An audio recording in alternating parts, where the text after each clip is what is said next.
앞에 잠시만 나와주세요.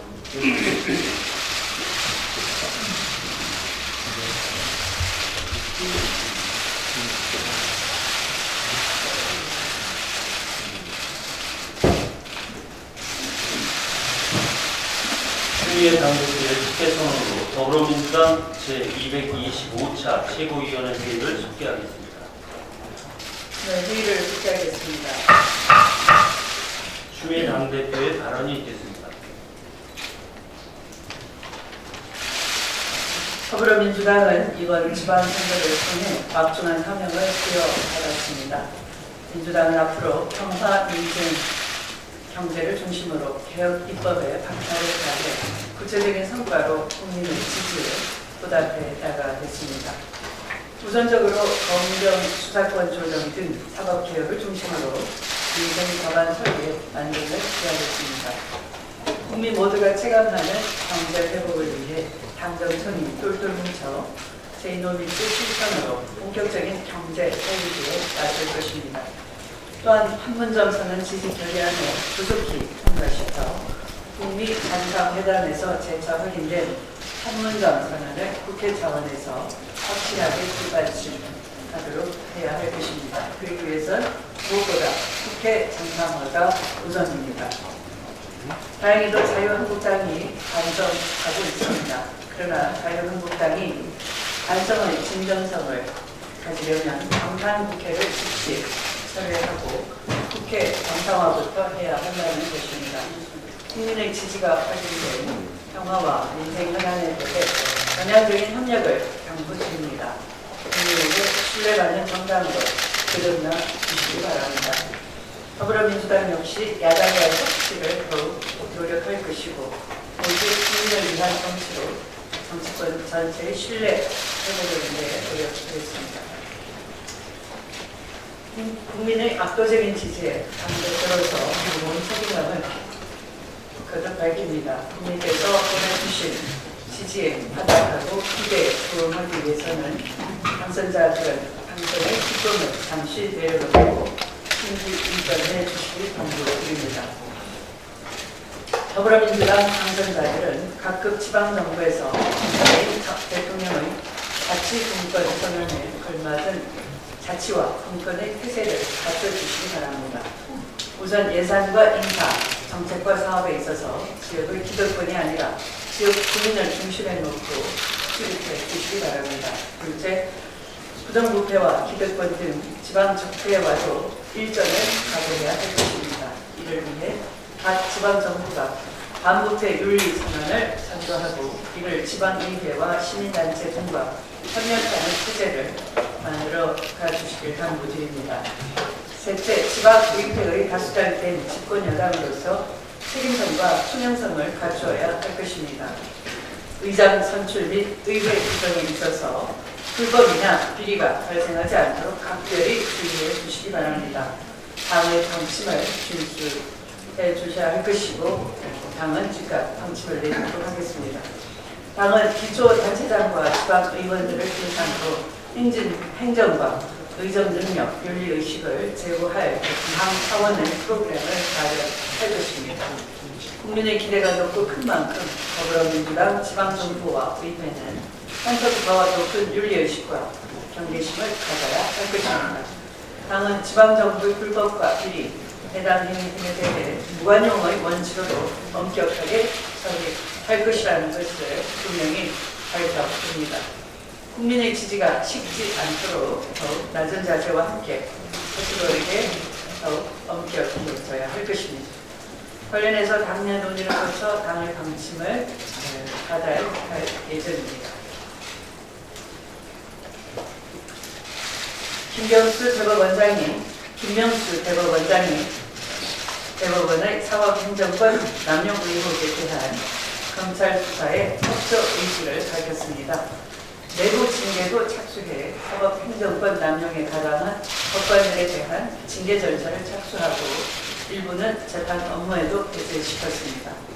그러나 대법관 13명이 공동명의로 재판 거래 의혹을 근거가 없다는 입장문을 내면서 대법원은 혼란의 상태에 빠져들었습니다.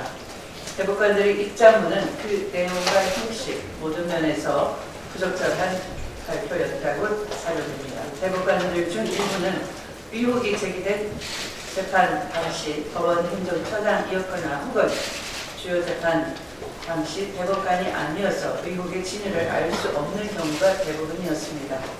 즉 의혹의 핵심 당사자이거나 전혀 모르는 위치였음에도 일방적으로 무고를 주장하고 나선 것입니다. 이런 행위는 사법부에 대한 국민적 신뢰를 훼손하는 일이며 향후 검찰 수사가 진행될 경우 항고심을 무력화하는 의미로 기록될 것입니다.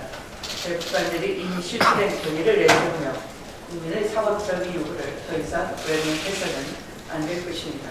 국민은 지난 정권의 사법농단 사태에 대해 이게 법원이냐면서 이번 기회를 통해 사법부의 전면적 개혁을 원하고 있습니다. 검찰은 이번 의혹과 관련해 성역없는 수사로 임해야 할 것입니다. 그래야 사법부가 다시 신뢰를 회복하고 국민 모두가 기댈 수 있는 저희의 마지막 보루로서 다시 자리매김을 할 수 있게 될 것이기 때문입니다. 오늘 밤 9시 2018 러시아 월드컵 우리나라 첫 경기가 이루어집니다. 자랑스러운 우리 국가대표 선수들이 기량을 제대로 발휘할 수 있도록 국민 여러분들의 뜨거운 응원을 부탁드립니다. 더불어민주당도 함께 응원하겠습니다. 고맙습니다. 홍영표 원내대표의 발언이 있겠습니다. 네, 6월 국회가 계속 개전 수역 상태입니다. 제가 원내대표 되고 첫 번째 임무가 국회 정상화였습니다. 한 달 만에 제 임무가 다시 국회 정상화가 되었습니다. 빠른 시일 안에 하반기 원 구성을 완료하고 일하는 국회를 만들기 위해 최선을 다하겠습니다. 야당 내부 사정으로 원 구성 협상이 쉽지 않은 상황입니다. 하지만 국민들께서 지방선거를 통해 보여주신 민생을 살피고 평화를 향해 나가자는 민심을 깊이 헤아린다면 우리 야당에서도 함께 정상화를 위한 노력을 해주실 것으로 기대합니다. 민주당은 대화와 타협을 위한 준비가 되어 있습니다. 평화와 민생을 위한 개혁 입법 과제를 처리하기 위해 국회의 문을 열고 정치를 다시 살리기 위해 노력해 나가겠습니다. 아마 이번 주말 가야 다른 야당 레벨의 정비가 끝나서 원협상을 시작할 것 같습니다. 원협상이 시작되면 가장 빠른 시일 내에 완료하고 국회를 정상화하도록 하겠습니다. 경제 상황이 녹록지 않습니다. 인생을 살리기 위해 갈 길이 멀다는 생각에 마음이 무겁습니다. 지난주 미국 중앙은행이 기준금리를 인상했고 미중 간 무역 전쟁이 재발하고 있습니다. 우리 기업들이 수출에 어려움을 겪고 국내 가계의 빚부담이 커질 것이라는 우려가 많습니다. 지난 15일에 5월 고용 동향이 발표됐습니다. 신규 취업자 증가폭 10만 2천 명, 청년 실업률 10.5%라는 일자리 성적표에 대해서 집권 여당으로서 뼈아프게 생각합니다. 지금 일자리 문제는 조선, 자동차 등 제조 업종의 구조조정, 기존 주력 산업의 고용 창출 한계, 생산 인구 감소와 같은 구조적 원인들이 얽혀 있습니다. 종합적인 분석과 대책이 필요합니다. 기획재정부, 고용노동부 등 관련 부처들이 현재의 비상 상황을 정확히 인식해야 합니다. 소득주도 성장의 선순환 구조가 제대로 작동하고 있는지, 전달 경로에 문제가 없는지 꼼꼼히 챙겨 봐야 할 것입니다. 다음은 오는 20일 고위당정청 회의를 열고 긴급한 경제노동 현황 등을 집중 점검할 것입니다. 지난주 말씀드렸다시피 당 차원의 경제민생 TF를 가동해서 국민이 체감할 수 있는 성과를 내도록 당이 중심적인 역할을 하겠습니다. 한반도 평화의 시계가 갈수록 빨라지고 있습니다. 6.12 북미 정상회담 이후 후속 협상이 빠르게 진행될 것으로 예상되는 가운데 트럼프 대통령과 김정은 위원장이 온라인 통화를 할 것으로 예고했습니다. 북미 정상회담에서 합의한 한반도의 완전한 비핵화를 위한 후속 작업과 논의가 한층 탄력을 받을 것으로 기대합니다.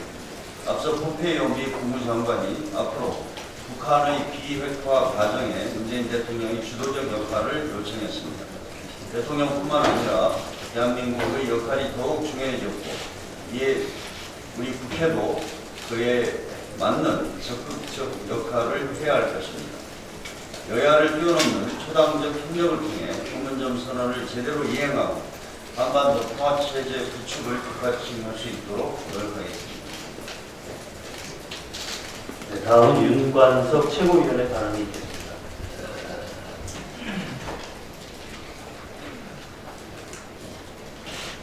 예, 먼저 6.13 선거의 압도적인 승리를 위해서 추미애 당대표, 홍영표 원내대표, 중앙선대위원장님들, 최고위원을 비롯한 시도당 위원장, 의원님, 당직자 모든 분들에게 감사의 인사를 드립니다. 아울러 우리 더불어민주당의 투표로서 준엄한 명령을 내려주신 국민 여러분께 더욱더 잘해야겠다는 각오의 말씀을 드립니다. 나라다운 나라를 바라는 국민의 열망은 지난 대선 이후 1년이 지난 지금도 여전히 높습니다. 이는 이번 6.13 선거에서 문재인 정부와 함께 나라다운 나라를 만들겠다고 약속한 우리 더불어민주당의 압도적인 지지를 보내준 국민의 선택으로 다시 확인되었습니다. 이에 우리 정치권, 특히 압도적인 지지를 받은 저희 당이 앞장서서 이번 6.13 선거를 통해 다시 확인된 국민의 준엄한 명령을 문재인 정부와 함께 반드시 성공적으로 실현해야 할 것입니다. 특히 이번 선거 과정에서 인천과 부천 국민들은 입에 담기도 싫은 말로 표현된 이구망천이라는 적폐 세력에게 훼손을 당했습니다. 이에 다시 자긍심과 자존심을 회복해야 한다는 특명도 부여받고 있습니다. 더불어민주당 인천광역시당도 지금부터 부단히 더욱 노력하겠습니다. 이번 6.13 선거로 지방정부 그리고 지방의회 교육 권력 이 모든 것이 선거결과 민심으로 확인되었습니다. 이제 이러한 국민의 준엄한 명령을 실현하는 첫발은 신속한 국회의 정상화입니다. 국회가 나라다운 나라를 만들기 위한 평화민생계획법에 박차를 가해야 할 시간입니다.